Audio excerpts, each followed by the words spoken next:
Hello बच्चों, good morning.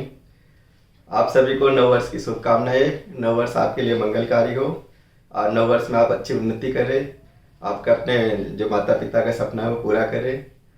तो अब अपना आज की क्लास शुरू करते हैं, जिसमें आज का अपना इम्पोर्टेंट टाइटल है कंप्यूटर ऑर्गेनाइजेशन। है ना, कंप्यूटर का अपन कैसे संगठन हुआ, कंप्यूटर कैसे बना। तो इससे पहले अपन ने जो क्लास ली थी उस क्लास में अपन ने हार्डवेयर और सॉफ्टवेयर को पढ़ा था। आज अपन पढ़ने जा रहे हैं कंप्यूटर का बेसिक ऑर्गेनाइजेशन। ऑर्गेनाइजेशन का जो मतलब होगा कि कंप्यूटर का कैसे जो डिफरेंट डिफरेंट जो कंपोनेंट्स होते हैं इनका बेसिक ऑर्गेनाइजेशन कैसे होता है ना, कंप्यूटर सिस्टम्स कैसे बनता है। तो इनका आपस में जो डिफरेंट डिफरेंट डिवाइसेज होती है इनका आपस में इंटरकनेक्टिविटी कैसे होती है। तो अपन एक जो अपन डायग्राम के थ्रू पूरा कंप्यूटर ऑर्गेनाइजेशन को समझने की कोशिश करेंगे। तो अपन ब्लॉक डायग्राम देखते हैं कंप्यूटर का। हार्डवेयर के बारे में अपन ने पढ़ लिया था कि हार्डवेयर डिफरेंट डिफरेंट कंपोनेंट्स होते हैं, इलेक्ट्रॉनिक कंपोनेंट्स होते हैं।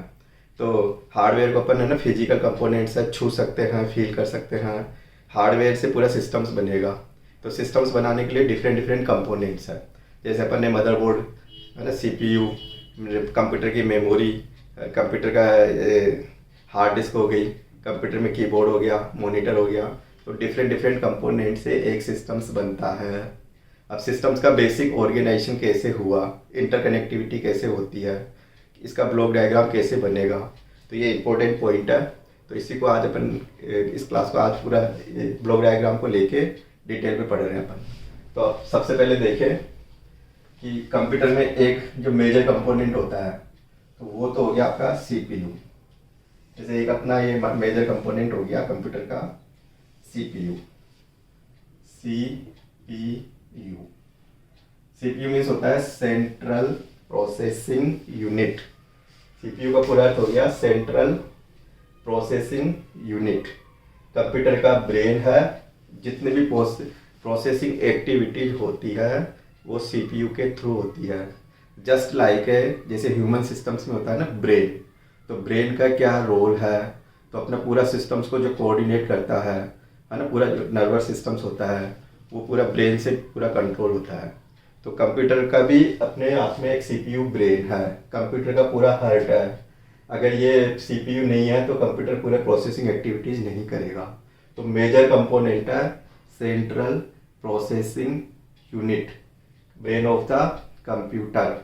All processing activities perform by CPU. CPU के थ्रू पूरी प्रोसेसिंग एक्टिविटीज होगी। जितने भी इंस्ट्रक्शंस अपन बनाएंगे, इंस्ट्रक्शंस देंगे, कोड देंगे, है ना, प्रोग्राम्स रन करेंगे, तो वो सीपीयू के थ्रू एग्जीक्यूशंस होता है। अब सीपीयू में अपन देखें क्या क्या मेजर कंपोनेंट है। तो सीपीयू के 3 मेजर कंपोनेंट होते हैं। तो सीपीयू के अंदर एक मेमोरी यूनिट होती है। सीपीयू के अंदर एक मेमोरी यूनिट होती है। जैसे अपने ब्रेन में भी, अपने ह्यूमन सिस्टम्स में भी ब्रेन के अंदर एक मेमोरी यूनिट होती है जिसको अपन बोलते हैं ना याददाश्त। तो अपना कोई भी इंफॉर्मेशन है, कुछ इंफॉर्मेशन अपने माइंड में परमानेंटली स्टोर होती है जो कभी लॉस्ट नहीं होती। कुछ इंफॉर्मेशन अपन है ना रीड राइट करके पढ़ के ब्रेन में ला सकते हैं। तो कुछ थोड़े टाइम के लिए होती है, हो सकता है कि कुछ समय के बाद में पूरी इंफॉर्मेशन लॉस्ट हो जाए। तो ब्रेन के अंदर है ना अपने ये 2 तरह की मेमोरी होती है यहाँ पे, एक तो प्राइमरी मेमोरी, एक सेकेंडरी मेमोरी, है ना। तो यहाँ पे प्राइमरी मेमोरी के फिर अपन फर्दर आगे डिवाइडेशन करेंगे। तो मेमोरी का मेन जो पर्पज है, मेमोरी का जो मेन ऑब्जेक्ट है, डेटा को, इंस्ट्रक्शंस को होल्ड करना। Memory store the data and instructions. तुम्हारे भी जैसे ब्रेन के अंदर पूरी याददाश्त रहती है, कुछ तो परमानेंट टाइप की इंफॉर्मेशन स्टोर होती है, कुछ अपन है ना सुन के, है ना, रीड करके इंफॉर्मेशन को मेमोरी में ले सकते हैं। तो ऐसे के ऐसे ही कंप्यूटर में भी मेमोरी होती है। तो मेमोरी में डेटा और प्रोग्राम का कलेक्शन होगा। डेटा और प्रोग्राम मेमोरी में आने के बाद सीपीयू प्रोग्राम्स के थ्रू डेटा को ऑपरेट करेगा। तो कंप्यूटर की अपनी एक मेमोरी यूनिट होती है। अब मेमोरी यूनिट में डेटा कैसे आएगा ना, कैसे कंट्रोल होगा, तो फिर इसके दूसरा कंपोनेंट हो गया सीपीयू का कंट्रोल यूनिट। सीपीयू का दूसरा कंपोनेंट हो गया कंट्रोल यूनिट। नियंत्रक है ना इकाई। तो कंट्रोल यूनिट का जो रोल रहेगा, जितना भी आपका सिस्टम्स में डिफरेंट डिफरेंट है ना डिवाइसेज का कनेक्टिविटी होती है, तो पूरी डिवाइसेज को फिजिकल जो कंपोनेंट्स है, इलेक्ट्रॉनिक कंपोनेंट्स है जो कंप्यूटर से कनेक्टेड है, तो उनको ये कंट्रोल यूनिट कोऑर्डिनेट करेगा। मतलब इनपुट से डेटा लेना, मेमोरी में स्टोर करना, फिर प्रोसेसिंग के लिए डेटा एएलयू को देना, फिर एएलयू से वापस प्रोसेस करके मेमोरी में रखना और देन आउटपुट प्रोड्यूस करना। तो ये पूरा काम कैसे होगा, तो ये कंट्रोल यूनिट के थ्रू होगा। अपने जो सिस्टम्स में होता है ना, ह्यूमन सिस्टम्स में जैसे पूरा एक नर्वस सिस्टम्स होता है, तो पूरा शरीर को, पूरा अपने जो शरीर के कंपोनेंट है सबको कंट्रोल करता है। तो ऐसे ही कंट्रोल यूनिट का जो मेजर रोल है, जितनी भी कंप्यूटर की डिवाइसेज है सबको कोऑर्डिनेट करेगा। पूरा ये कंप्यूटर का नर्वस सिस्टम्स कर दो।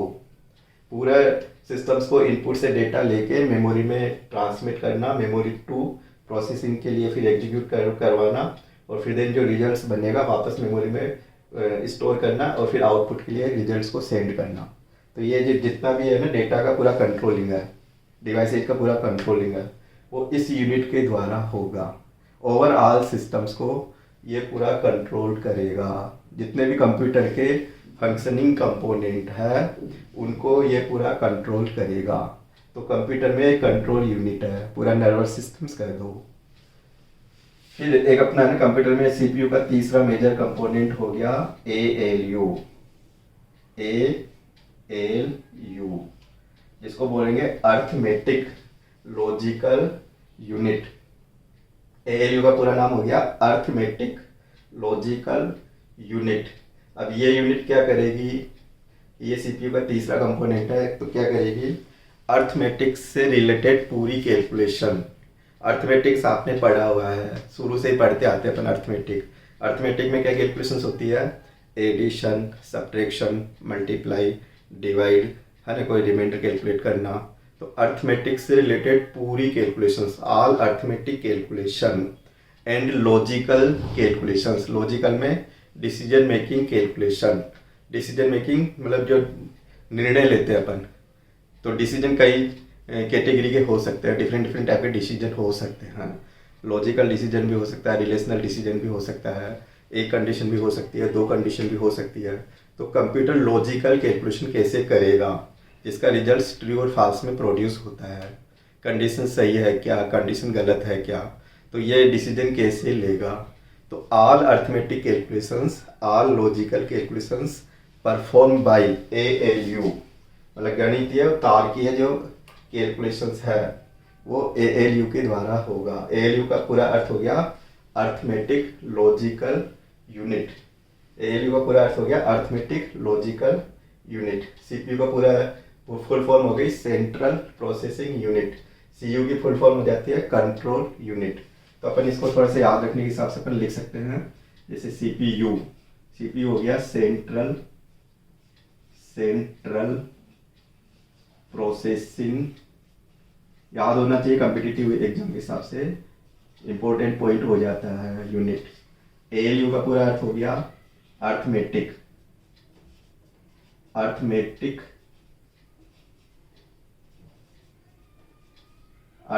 And logical unit. Logical, L से बन गया लॉजिकल और यू से बन गया यूनिट। और सी यू मीन्स होता है control unit. C U means होता है कंट्रोल यूनिट। तीनों आपकी फुल फॉर्म याद होनी चाहिए, कॉम्पिटिटिव के हिसाब से बहुत अच्छा टॉपिक बनता है ये। तो सीपीयू के अंदर 3 मेजर पार्ट है, तो ये भी याद होना जरूरी है। सीपीयू में क्या क्या होता है, मेमोरी यूनिट होती है। सीपीयू में क्या होता है, कंट्रोल यूनिट होती है। सीपीयू में क्या होता है, अर्थमेटिक लॉजिकल यूनिट होती है। अब इसकी कनेक्टिविटी कैसे होती है तीनों यूनिट की, तो इस डेटा का ट्रांसमिशन, मतलब मेमोरी से कंट्रोल यूनिट के द्वारा पूरा डेटा कंट्रोल हो सकता है। ये ले भी सकता है डेटा, ट्रांसमिट मतलब दे भी सकता है। जैसे एएलयू में डेटा कंट्रोल यूनिट के द्वारा आ सकता है और जा सकता है। फिर ये मेमोरी का सीधा कनेक्शन एएलयू से होगा। मेमोरी का ये जो डेटा है एएलयू में आ सकता है, एएलयू का डेटा मेमोरी में जा सकता है। तो इसकी जो इंटरकनेक्टिविटी देखेंगे तो ये मेमोरी का कनेक्टिविटी कंट्रोल यूनिट से भी होगी, कंट्रोल यूनिट की कनेक्टिविटी एएलयू से होगी, एएलयू की कनेक्टिविटी कंट्रोल यूनिट से भी होगी और मेमोरी यूनिट से भी होगी। तो ये 3 पार्ट से मिलके सीपीयू हो गया, पूरा कंप्यूटर का ब्रेन है, जिसमें मेमोरी डेटा को प्रोग्राम को होल्ड करना, कंट्रोल यूनिट पूरा ऑल ओवर जो जितना भी ये डिवाइसेज है सबको कोऑर्डिनेट करना, कोऑर्डिनेट का मतलब पूरा नियंत्रण करना है ना, पूरा नर्वस सिस्टम से पूरा सिस्टम्स को डिवाइस को डेटा को पूरा कंट्रोल करेगी। फिर ALU arithmetic logical unit, arithmetic means all arithmetic calculations, addition subtraction multiply divide, all logical calculations perform by ALU, अलग से सर्किट होता है। तो इन 3 यूनिट से मिलके सीपीयू बन गया, तो ये कंप्यूटर का ब्रेन हो गया है ना। मेजर जो कैलकुलेशंस होगी वो पूरे सीपीयू के थ्रू ही होती है। अब अपन देखें मेमोरी यूनिट में डेटा कैसे आएगा, तो इसके अलग से अटैचमेंट हो गया इनपुट डिवाइस,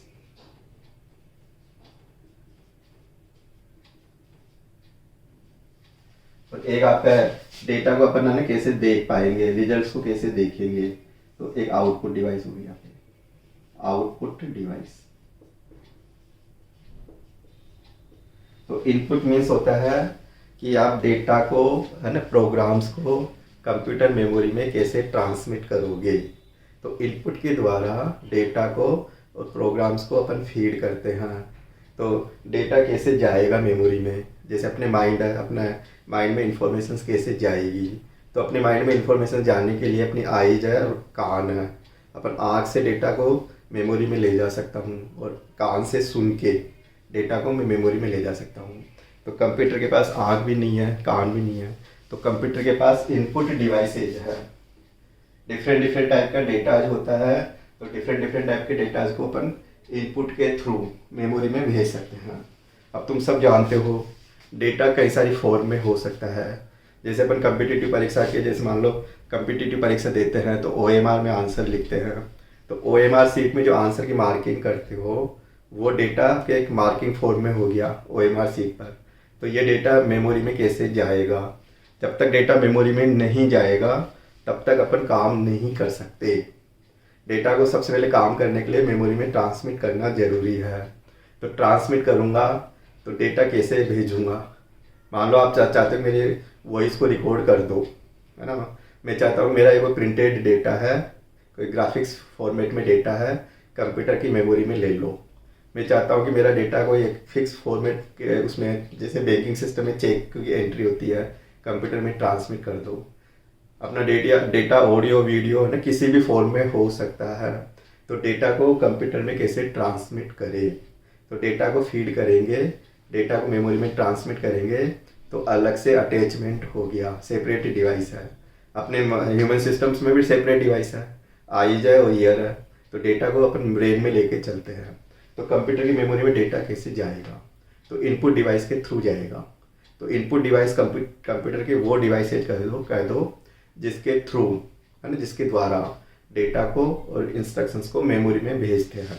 अब ऐसी कौन कौन सी डिवाइसेज है जो कंप्यूटर में डेटा को भेजेगी, तो डेटा का सीधा कनेक्शन होता है मेमोरी से, कनेक्शन होता है इसका पूरा, और इसका जो कनेक्शन होगा ये कंट्रोल यूनिट के द्वारा होगा।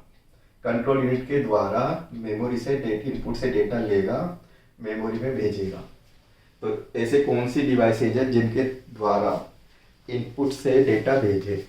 तो इनपुट का सिंपल सा अर्थ है मेमोरी में डेटा को ट्रांसमिट करना, मेमोरी में भेजना, प्राइमरी मेमोरी में डेटा को भेजना। तो प्राइमरी मेमोरी में डेटा को भेजोगे वो इनपुट है। तुम भी कोई पढ़ते हो, बुक्स पढ़ते हो, इनपुट है। इन्फॉर्मेशन या कोई भी है ना इंस्ट्रक्शन सुनते हो, तो वो भी आपका इनपुट है। तो इनपुट में क्या होता है, डेटा को मेमोरी में ले जाना। तो मेमोरी में क्या होगा, स्टोरेज होगा, तो स्टोरेज में डेटा ट्रांसमिट इनपुट के द्वारा करेंगे। अब इनपुट कैसे करेंगे, तो अलग अलग टाइप का इनपुट हो सकता है। सब जानते हो डेटा कई सारी फॉर्म में हो सकता है।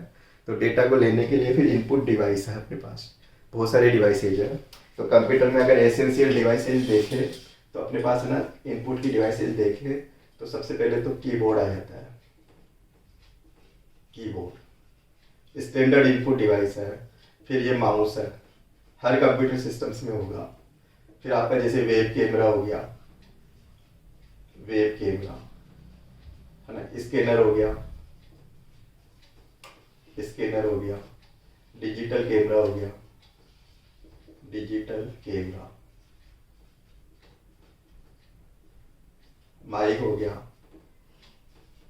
हेड हेड माइक हो गया ना, माइक्रोफोन भी कह सकता हूँ इसको, माइक्रोफोन। ऐसे OMR optical mark recognition, OCR, फिर ऐसे MICR, ऐसे अपन और भी देखें, टच स्क्रीन। ये डिफरेंट डिफरेंट इनपुट उपकरण कर दो, डिवाइसेज कर दो। Touch screen, bar code reader, bar code reader. Input के डिफरेंट डिफरेंट टाइप का डेटा, जिस फॉर्मेट में अपने पास डेटा होता है उसी फॉर्मेट में अपन डिवाइसेज को यूज कर सकते हैं। आप चाहते हो कि मेरे को तो है ना ऑनलाइन कैप्चरिंग करनी है वीडियो की, या ऑनलाइन क्लासेज लेनी है, तो ऑनलाइन क्लासेज अपन कैसे ले, तो ऑनलाइन क्लासेज लेने के लिए फिर वेब कैमरा चाहिए कि फ़ोटो कैसे कैप्चर होगी, है ना। तो वेब कैमरा, कोई अपन को स्टिल फोटोग्राफी करनी है तो अपन डिजिटल कैमरा यूज कर सकते हैं। कोई अपन से चाहे कि अपन कोई भी ग्राफिक्स इमेज है कंप्यूटर में लेके जानी है, फाइल में स्टोर करनी है, तो स्कैनर अपने पास। अपन कोई भी अपन साउंड रिकॉर्ड करना चाहे तो फिर अपने पास माइक है। तो डिफरेंट डिफरेंट टाइप का इनपुट है। OMR सीट को पढ़ना हो तो OMR मशीन होगी, optical mark recognition. Banking sector में जाए तो चेक है, बैंक के जो चेक होते हैं, चेक को कैसे रीड करें तो MICR है, magnetic ink character recognition. Touch pad होता है, मोबाइल में भी टच पैड होता है, टच पैड से भी सिग्नल से अपन कंप्यूटर की मेमोरी में ट्रांसमिट कर सकते हैं। बार कोड रीडर है। तो डिपार्टमेंटल स्टोर में इनमें जाते हैं तो अपनी कोई प्राइस है, प्रोडक्ट का टाइटल है, वो सब एक बार के फॉर्म में होता है। तो वर्टिकल बार्स होती है, उसको कैसे पढ़े, तो उसको पढ़ने के लिए बार कोड रीडर हो गया। तो आपको है ना ये पूरा इनपुट का पूरा याद होना चाहिए। अगर आप गेम्स खेलना चाहते हो, गेम्स में इंटरेस्टेड हो, तो फिर इनपुट में अपने पास है ना जॉयस्टिक्स हो गया, जॉयस्टिक्स।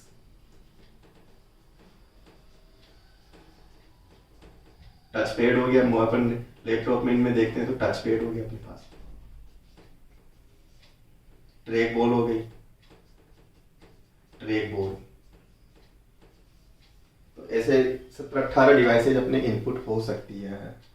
फिर अपन को रिजल्ट्स किस पे देखे कि कंप्यूटर पूरा CPU के द्वारा पूरा परफॉर्म हो जाएगी, कैलकुलेशंस पूरा अपन जनरेट कर देंगे, प्रोसीड रिजल्ट्स। अब रिजल्ट्स को कहाँ देखोगे, तो आप सबको पता है रिजल्ट्स को जिस डिवाइस पे देखेंगे वो कंप्यूटर की आउटपुट डिवाइस है। तो अपना जो ह्यूमन सिस्टम्स में आउटपुट क्या है, तो अपना आउटपुट है अपना माउथ कर दो, अपन कोई कागज पे लिखे तो अपन हाथ के द्वारा भी अपना आउटपुट प्रोड्यूस कर सकते हैं। तो कंप्यूटर के पास भी ये सब कुछ है। तो कंप्यूटर रिजल्ट्स किस पे दिखाएगा, आउटपुट डिवाइस पे। तो रिजल्ट्स कहाँ से आएगा, सिंपल सी कनेक्टिविटी होगी मेमोरी से, है ना। कैसे आएगा, कंट्रोल यूनिट से, कंट्रोल यूनिट के द्वारा आएगा, है ना, कंट्रोल यूनिट के द्वारा आएगा आउटपुट। फिर आउटपुट में क्या होता है, रिजल्ट्स देखते हैं। यहाँ पे रिजल्ट्स डिस्प्ले करते हैं अपन, रिजल्ट डिस्प्ले कर दो या शो कर दो। और डेटा इंस्ट्रक्शंस यहाँ से लेते हैं अपन, डेटा एंड इंस्ट्रक्शंस, असेट। और रिजल्ट्स डिस्प्ले या शो कर दो। एक मीनिंगफुल ऑर्डर में इंफॉर्मेशन होती है, वो यहाँ डिस्प्ले करेंगे। अब डिस्प्ले करेंगे तो अपने पास कौन कौन से है ना डिवाइसेज है। अब तुम ऐसे सोचो कि रिजल्ट्स को अपन किस किस पे देख सकते हैं। कंप्यूटर में मान लो तुम कोई भी इनपुट से डेटा टाइप करोगे तो वो सीधा ही मॉनिटर पे दिखेगा। कोई भी कैलकुलेशंस करोगे, रिजल्ट्स बनाओगे तो कहाँ देखोगे, मॉनिटर पे देखेंगे। कोई भी अपनी इन्फॉर्मेशंस मान लो डेटाबेस में अपन ने पूरी फीड कर रखी है, अब तुम चाहो मेरी इन्फॉर्मेशंस दिखा दो तो मॉनिटर पे देखो। तुम चाहोगे इसका मतलब वो हार्ड कॉपी प्रोड्यूस कर दो, कागज़ पे प्रिंट कर दो तो प्रिंटर चाहिए। तुम चाहोगे कि मेरे को तो है ना इन्फॉर्मेशंस स्पीकर के थ्रू है ना वॉइस में सुना दो तो फिर स्पीकर हो गया। तो अपने पास अलग अलग तरह के इनपुट डिवाइसेज है। तो इनपुट डिवाइसेज को देखें तो अपन क्या क्या आएगा, सबसे पहले तो मॉनिटर आ गया।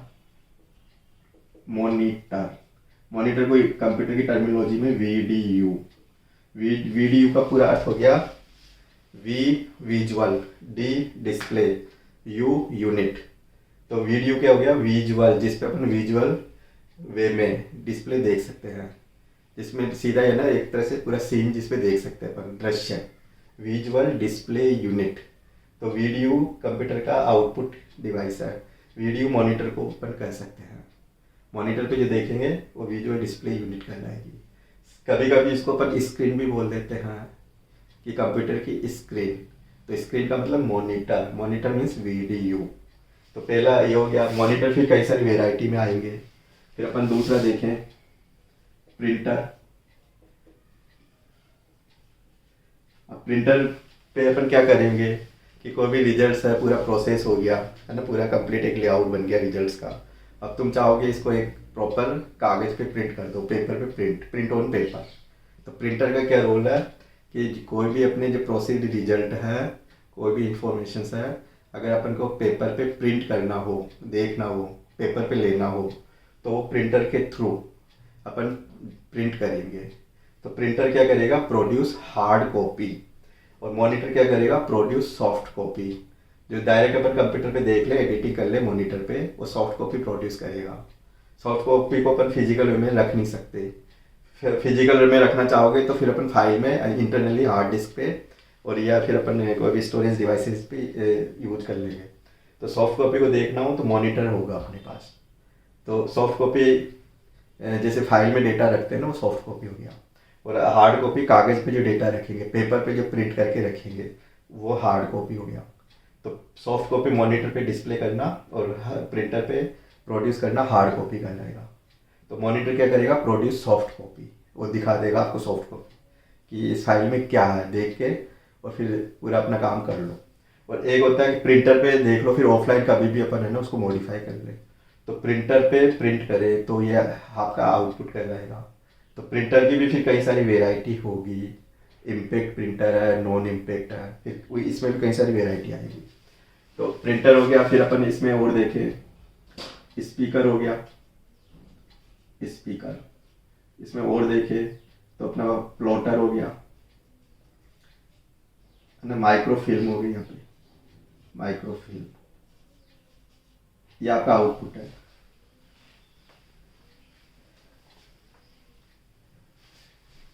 तो स्पीकर का एक आपको जैसे साउंड में कोई आवाज़ चाहिए, आवाज़ को सुनना हो तो स्पीकर के थ्रू आप आउटपुट सुन सकते हो।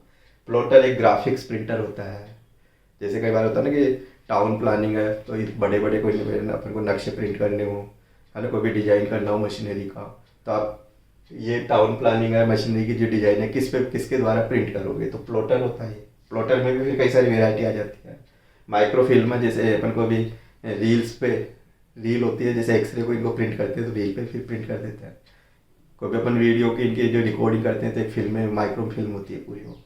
तो माइक्रो फिल्म पे भी आउटपुट ले सकता हूँ। प्लॉटर भी एक आउटपुट है, ग्राफिक्स आउटपुट है पूरा। स्पीकर के थ्रू भी अपन वॉल्यूम्स सुन के और आउटपुट ले सकते हैं। प्रिंटर पे पेपर पे प्रिंट करना, हार्ड कॉपी प्रोड्यूस कर सकता हूँ, मॉनिटर पे सॉफ्ट कॉपी प्रिंट कर सकता हूँ। तो अपने पास ये आउटपुट डिवाइस है, जिस डिवाइस के थ्रू रिजल्ट्स देखते हैं। तो रिजल्ट्स देखने को आउटपुट बोलेंगे। तो आउटपुट के लिए डिस्प्ले यूनिट चाहिए। इनपुट में डिफरेंट डिफरेंट अपने पास डिवाइस है। तो अपने पास मॉनिटर एक स्टैंडर्ड आउटपुट है, याद होना चाहिए। मॉनिटर क्या है स्टैंडर्ड आउटपुट, स्टैंडर्ड आउटपुट।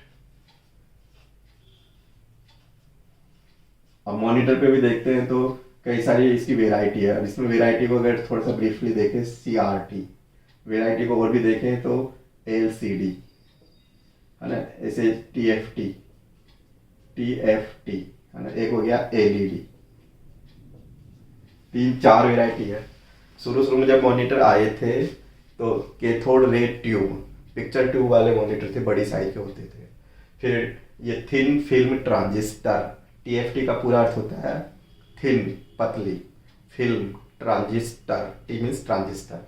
तो TFT का पूरा अर्थ हो गया थिन फिल्म ट्रांजिस्टर। और LCD का पूरा अर्थ हो गया liquid crystal display. LCD means हो गया लिक्विड क्रिस्टल डिस्प्ले। और LED मीन्स हो गया light emitting diode, light emitting diode. तो ये क्या है, सब ये मॉनिटर की वेराइटीज है। मॉनिटर कई सारे फॉर्म में हो सकता है। सब शुरू शुरू में cathode ray tube, picture tube monitor होते थे, फिर थोड़े से ना टीएफटी में कन्वर्ट हो गया, एलसीडी, अभी लेटेस्ट में एलईडी मॉनिटर चलते हैं, जिसका डिस्प्ले का और ये पावर कंजप्शन का इनका ना पूरा कंसेप्ट चेंज हो गया। और फिर प्रिंटर की भी कई सारी वेराइटी है। स्पीकर में भी कई कई तरह के स्पीकर हो सकते हैं, प्लॉटर है, फिर माइक्रोफिल्म है। तो 5 आउटपुट डिवाइस है, लगभग 13, 14, 15 ये है ना आपकी इनपुट डिवाइस है। तो ये कंप्यूटर के अलग यूनिट है, आउटपुट अलग यूनिट है, सीपीयू की अलग यूनिट है, मेमोरी की अलग यूनिट है। फिर अपन और भी देखें कि कंप्यूटर में जो सीपीयू में जो मेमोरी होगी वो प्राइमरी मेमोरी होगी। प्राइमरी मेमोरी में डेटा सेफ नहीं रहेगा। अब तुम चाहते हो कि डेटा को परमानेंट वे में स्टोर करे। कई बार होता नहीं, जैसे मैंने कुछ इन्फॉर्मेशन में बोल रहा हूँ तो तुम सुन रहे हो, अब हो सकता है क्लास ख़त्म हो जाएगी तो पूरी इन्फॉर्मेशन लॉस्ट हो जाएगी। अब तुम चाहते हो कि मैं यानी इन्फॉर्मेशन को कागज़ पे नोट डाउन कर लूँ, मेरे टेक्स्ट बुक के अंदर या कॉपी के अंदर उसको नोट डाउन कर लूँ। तो नोट डाउन करोगे तो तुम्हारा डेटा कहाँ से आएगा, अपनी प्राइमरी मेमोरी से। कहाँ जाएगा, सेकेंडरी मेमोरी पे। तो सेकेंडरी मेमोरी अपन किसको बोलेंगे, अपन ह्यूमन सिस्टम्स में अपनी जो कॉपी होती है, आंसर सीट होती है ना, कोई भी टेक्स्ट बुक्स हो गई, तो उस पर अपन इन्फॉर्मेशन लिख सकते हैं। तो ऐसे ही कंप्यूटर में हो गया कि तुम्हारा जब मान लो डेटा अपन कीबोर्ड से टाइप करेंगे तो वो तो प्राइमरी मेमोरी में जाएगा। अब तुम चाहते हो कि इसको पूरा सेव कर लो, तो सेव करेंगे तो कुछ रिकॉर्डिंग के लिए अपन को डिवाइस चाहिए। तो सेव कहाँ होगा, तो डिवाइस जो होगी वो सेकेंडरी मेमोरी कहलाएगी। तो सबसे फर्स्ट टाइम जब डेटा आएगा, कोई भी है ना कंप्यूटर में इनपुट दोगे, वो प्राइमरी मेमोरी में आएगा। फिर डेटा पूरा मैनिपुलेट होगा, स्टोर करोगे तो फिर सेकेंडरी मेमोरी चाहिए। तो जहाँ प्राइमरी मेमोरी आएगी वहाँ सेकेंडरी मेमोरी का भी अपन यूज करेंगे। परमानेंट वे में डेटा रखना हो तो सेकेंडरी मेमोरी चाहिए।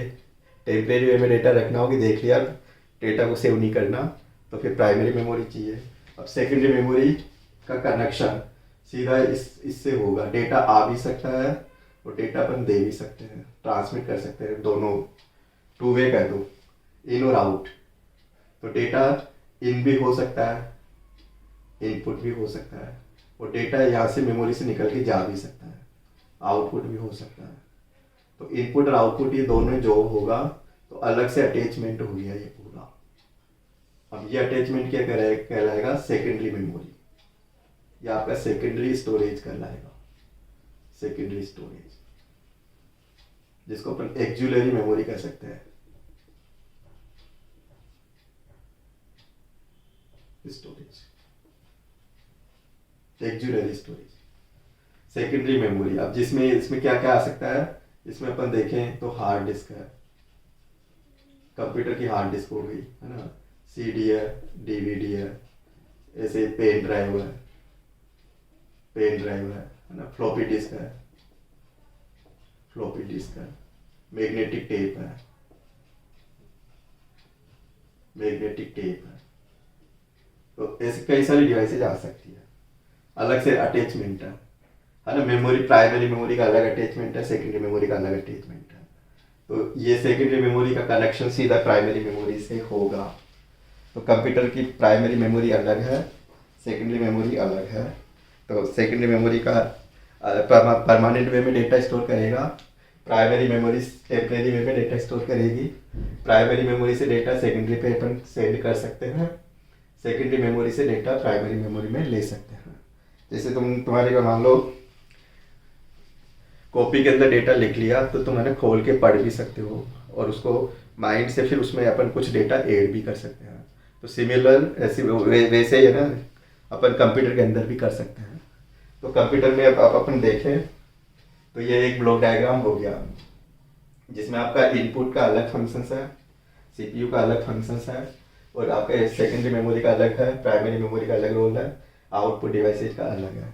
तो एक ऑर्गेनाइजेशन में अगर देखें तो कंप्यूटर के डिफरेंट फंक्शनिंग कंपोनेंट हो गए, और इन कंपोनेंट का कैसे आपस में इंटरकनेक्टिविटी होती है। तो ये एक ब्लॉक डायग्राम के थ्रू आपको याद होना चाहिए कि ये ब्लॉक डायग्राम कैसे इंटरकनेक्टिविटी होती है। सीपीयू के कितने भाग होते हैं, तो सीपीयू के 3 भाग हो गए। इनपुट डिवाइस आपका अलग यूनिट हो गई, आउटपुट डिवाइस अलग हो गई, और सेकेंडरी मेमोरी की अलग यूनिट हो गई। तो अपन इसके जब अगर देखें अब आगे की जो स्टडी करोगे तो आपको ये पूरा एक आना चाहिए, और ये कुछ फुल फॉर्म है वो आनी चाहिए, परीक्षा के हिसाब से कॉम्पिटिटिव के एग्जाम के हिसाब से वो इम्पोर्टेंट है ये, तो ये आपको आनी चाहिए। मतलब अब इनको अपन डिटेल में ना इनपुट को अलग पढ़ेंगे, आउटपुट को अलग पढ़ेंगे, मेमोरी यूनिट को अलग पढ़ेंगे, सेकेंडरी यूनिट को अलग पढ़ेंगे, तो ये अपने आप में एक चैप्टर में कन्वर्ट हो जाते हैं। तो अब ये डिफरेंट फंक्शनिंग कंपोनेंट है। अब इस कंपोनेंट को अपन किससे कनेक्टिविटी देंगे, कैसे आपस में ये पूरे कंपोनेंट है ना एक पूरे बोर्ड से कैसे कनेक्टिविटी होगी, तो वो पूरे को सबको जोड़ने के लिए फिर अपने पास एक मदरबोर्ड और आ जाता है। तो मदरबोर्ड सबका बैक बोन कर दो, तो यहाँ पे फिर आगे है ना अपन मदरबोर्ड को एक पूरा मेन बोर्ड होगा जिससे पूरी कनेक्टिविटी होगी। मदरबोर्ड पे सीपीयू लगता है, मदरबोर्ड पे मॉनिटर की कनेक्टिविटी होगी, मदरबोर्ड पे फिर ये कीबोर्ड की कनेक्टिविटी होगी। तो ये कंप्यूटर का आपको एक ब्लॉक डायग्राम आना चाहिए। अब अपन थोड़ा सा एक और इसे देखें। अब आप देखो इस डायग्राम के थ्रू अगर कोई अपन से पूछे फंक्शनिंग कंपोनेंट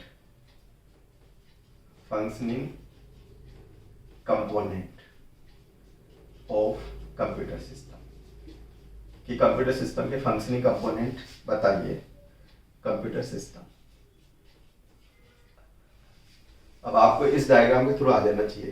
तो पहला तो हो गया आपका सेंट्रल प्रोसेसिंग यूनिट, है ना, सेंट्रल प्रोसेसिंग कंप्यूटर है वो है ना, following functioning component processing unit, जिसको अपन सीपीयू कह सकता हूँ, ब्रेन ऑफ द कंप्यूटर। फिर it having 3 parts. Number 1 memory unit, फिर दूसरा आपका इसमें कंट्रोल यूनिट, तीसरा आपका हो जाएगा अर्थमेटिक लॉजिकल यूनिट एएलयू। फिर आपका नेक्स्ट कंपोनेंट हो जाएगा इनपुट डिवाइसेज,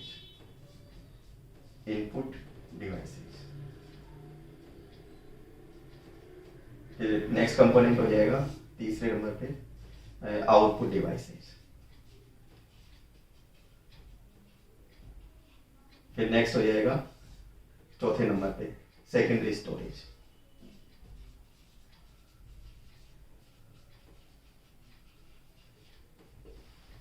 तो ये पूरे फंक्शनिंग कंपोनेंट का इनका एक्सप्लेनेशन दोगे परीक्षा में। अगर क्वेश्चन आ जाए functioning component of computer systems, तो फंक्शनिंग कंपोनेंट में सेंट्रल प्रोसेसिंग यूनिट सीपीयू है ना, सीपीयू के फर्दर 3 पार्ट है, तो ये memory unit, control unit, ALU arithmetic logical unit. फिर आपका इनपुट डिवाइसेज पूरी अलग यूनिट बनती है, आउटपुट डिवाइसेज अलग यूनिट बनती है, फिर सेकेंडरी स्टोरेज डिवाइसेज अलग यूनिट बनती है। तो कोई भी काम करेंगे कंप्यूटर पे तो इन पूरे फंक्शनिंग यूनिट के थ्रू काम होगा। हर यूनिट का अपने आप में अलग अलग रोल है। तो अपन को डिटेल में जब पढ़ेंगे तो अपन इंडिविजुअल इन यूनिट्स की डिटेल में वीडियो क्लासेस लेंगे। तो आप इसको रेगुलर देखते रहिए। आज की क्लास को अपन यहीं पे एंड करेंगे। अगर आपको अच्छी लगे तो इसको सब्सक्राइब करें, शेयर करें, लाइक करें। Thank you.